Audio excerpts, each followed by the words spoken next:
அப்புறம் நேற்று பார்ட் 3 வரைக்கும் போட்டிருக்கேன். இது பார்ட் 4. இப்போ சொல்கிறது நம்ம கோட்ரஸ்லேயும், அதாவது விட்டுட்டு போனால் பெண்கள் எவ்வளோ கஷ்டப்படுறாங்க அப்படின்னு சொல்லிட்டு சொன்னேன். ஆனால் கூப்பிட்டுட்டு போன இடத்துலையும் சில பெண்கள் நிறைய கஷ்டப்படுறாங்க.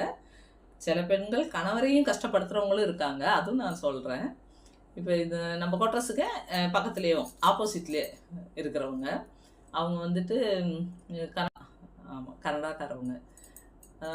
எப்போ பார்த்தீங்கன்னாலும் அவங்க வீட்டில் சண்டை நடந்துகிட்டே இருக்கும். எப்போவும் ரொம்ப சொல்லி அழுதுகிட்டு ஃபீல் பண்ணிக்கிட்டே இருக்கும். இப்படி அவங்க வீட்டுக்காருக்கு சந்தேகமாக அப்படி என்னன்னு தெரியல. அங்கே எல்லாரையுமே அண்ணா அண்ணி அப்படி தான் கூப்பிடுவோம். யாரையுமே அப்படி எதுவும் தப்பாக இல்லை, யாருமே பேச மாட்டாங்க. அது மாதிரி உள்ளவங்களும் இருக்கலாம், எனக்கு அது தெரியாது. ஆனால் எல்லாருமே அண்ணா அண்ணி, எங்களையும் அப்படி தான் கூப்பிடுவாங்க, நாங்கள் அவங்களையும் அப்படி தான் கூப்பிடுவோம் எல்லாருமே. அப்படி அது மாதிரி. அப்போ ஆனால் எதனால அவங்களுக்கு சண்டைங்கிறதே தெரியாது. அவங்க கன்னடாங்கிறதுனால எனக்கு வேறு பாஷைங்கன்னா கூட தெரியும். இப்போ மலையாளமோ தமிழோ தெலுங்கோ ஹிந்தியோ அப்படின்னா ஏதோ கொஞ்சம் பேசிடலாம். ஆனால் கன்னடா சுத்தமாகவே தெரியாது.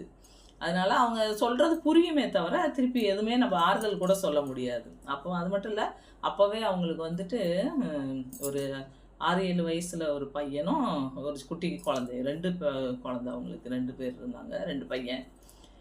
அப்போது நான் அப்போ தான் மேரேஜ் ஆகிட்டே போயிருக்கிறாங்க அப்படி. அதனால் சரியாகவும் தெரியாது எனக்கு. அவங்களுக்கு சொல்கிற அளவுக்கு நமக்கு ஏஜும் இல்லை. அவங்க ரொம்ப சொல்லிட்டு அழுதுகிட்டே ஃபீல் பண்ணுவாங்க. அப்போ நான் பார்த்துட்டு பாவமாக இருக்கும், அப்படியே விட்டுருவேன் அப்படி. ஆனால் டெய்லி சாமி பார்த்தீங்கன்னா, சாமி மேலே அவ்வளோ பக்தி. டெய்லி காலையில் தூங்கி எந்திரிச்ச உடனேயே சாமி கும்பிட்டுருவாங்க. குளிச்சுட்டு உடனே சாமி. அந்த பக்தி வாடையும் சாம்பிராணி வாடையும் எங்கள் வீட்டுக்குள்ளே தான் வரும். ஏன்னா கோட்ரஸுங்கும் போது 4 சைடும் கோட்ரஸ் தானே. அப்போ அந்த கோட்ரஸில் ரூம் எல்லாமே பெருசாக இருக்கும். 2 பெட்ரூமு, ஹாலு, கிச்சன், பாத்ரூம் அப்படி எல்லாமே இருக்கும். இதுதான் அவ்வளோ பெருசாக இருந்தாலும் 4 ஒரு இடத்துலையும் கீழே மாடி மேலே அப்படி இருக்கும். எங்களுக்கு மாடி மேலே தான் ரூமு. அப்போ அப்படி இருக்கும். அப்போ பக்கத்துலேங்கிறதுனால அவங்க சாமி கும்பிடுறது வாடை எல்லாமே எங்கள் வீட்டில் விளக்கேற்ற வேண்டிய அவசியமே இல்லை. அப்படி சாம்பிராணி வாடை பக்தி வாடையெல்லாம் எங்கள் வீட்டுக்கு தான் வரும். அப்படி அது மாதிரி டெய்லி காலையில் எந்திரிச்சோன்னே சாமி கும்பிடுவாங்க. அவ்வளோ பக்தி. ஆனால் அவ்வளோ பக்தி அவங்க வீட்டில் பார்த்தீங்கன்னா எப்போ பார்த்தாலும் சண்டை. அப்போ எனக்கு தோணும், இது என்ன கடவுள் இது? இப்போ சாதாரணமாக கடவுள்கிட்ட கேட்டால் எல்லாமே நடக்கும் அப்படின்னு சொல்லுவாங்க. ஏன்னா அந்த வயசில் எனக்கு 18-19 வயசு தான் இருக்கும். அப்போ எனக்கே அப்படி தான் தோணும். அதான் நல்லா தானே சாமி கும்பிடுறாங்க, எவ்வளோ நல்லா வேண்டிக்கிறாங்க.